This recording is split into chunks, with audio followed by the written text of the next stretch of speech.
Hi boys and girls, it is day 2 of our take-home art camp. I hope you enjoyed your crafts from yesterday. Today we have new crafts and we have a new theme. So the whole theme of our art camp is the source. We talked about how a source is where we get things from, like what's the source of milk? Well, milk comes from a cow, so the cow is the source of the milk. So we're talking about how God is the source of everything. Yesterday, God was the source of what we need, our provision.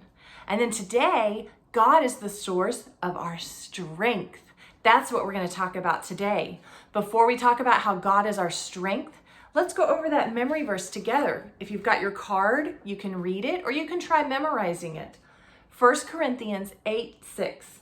For us, there is one God, the Father, who is the ultimate source for all things and the goal of our lives.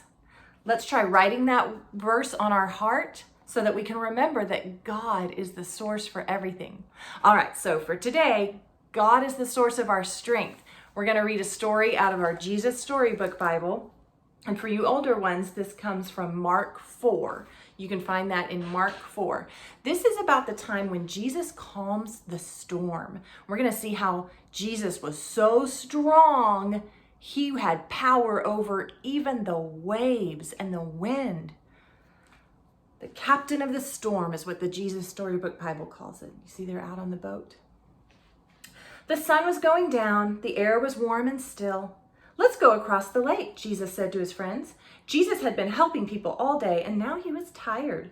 So they left the crowds at shore and set out in a small fishing boat. See, there they are in that small fishing boat. There's the disciples, and that looks like Jesus there. He's tired, so it looks like he's sleeping. Jesus climbed into the boat to take a nap, and as soon as his head touched the pillow, he fell fast asleep. It was a beautiful evening. A gentle breeze rustled the sails. The friends were talking happily as they headed out in the middle of the lake. Everything seemed perfect, just right for a beautiful, nice evening sail. Do you think it's going to stay that way? Uh-oh. Look at our pictures now. Look what happened to the boat. Do you see it?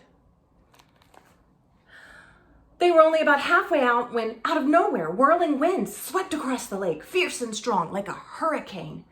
A blinding flash of lightning lit up the sky. Thunder roared overhead. The storm blew the water into towering waves that hurled over the little boat. Up, up, up, sent it up, up, up, and then sent it hurtling, crashing back, down, down, down. The fishing boat was blown and tossed and turned, back and forth, up and down, left and right, and round and round. What do you think it felt like inside that boat, being in the middle of this great storm? And in the middle of the storm, Jesus was sleeping. Now, Jesus' friends had been fishermen all their lives, but in all their years of fishing on the lake, they had never once seen a storm like this. No matter how hard they struggled with the ropes and the sails, they couldn't get control of their boat. The storm was too powerful for them. Sounds like they needed a little bit of help. No matter how strong they are on their own, sounds like they needed some strength that was not their own.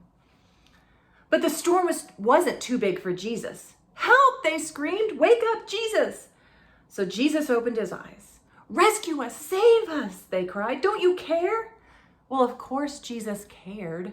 The very reason he had come, to rescue them and save them. Jesus stood up and spoke to the storm. Hush, he said. And that's all. And the strangest thing happened. So they're in the middle of this big storm. And now it's all still. The wind and the waves recognized Jesus' voice. They had heard it before, of course. It was the same voice that made them in the very beginning. They listened to Jesus and they did what he said. Immediately the wind stopped. The water calmed down. It glittered innocently in the moonlight. The little boat bobbed gently up and down, and there was a deep stillness and great quiet all around. Then Jesus turned to his friends. Why were you so scared? He asked. Did you forget who I am? Did you believe your fears instead of me? Jesus' friends were quiet, and into their hearts came a different kind of storm. What kind of man is this? They asked themselves. Even the winds and the waves obey him? They said, because they didn't really understand. They didn't realize yet that Jesus was the Son of God. Jesus' friends had been so afraid, they had only seen the big waves. When they looked, all they saw were the big waves. They had forgotten that if Jesus was with them, then they had nothing to be afraid of, no matter how small their boat or how big their storm. So Jesus was telling them, I will give you the strength that you need to get through this storm. So today, let's remember that God is the source of our strength. When we're going through something tough, sometimes, like the disciples, they couldn't do it on their own. And we need strength from Jesus. We need strength from God. So today, God is the source of our strength. Your crafts that you get to do today. So for our younger kids, you're going to do a sailboat mixed media. It's pretty cool. You're going to make a water scene and put 2 boats on it. And you're also going to get to make a rain stick. It's an instrument that whenever you turn it on its side, it sounds like it's raining. For our older kids, you're also going to make that rain stick so you can hear what it may have sounded like in the storm. And you're going to do a boat mosaic. So I hope you have fun with those crafts today, and I'll check in again with you guys tomorrow.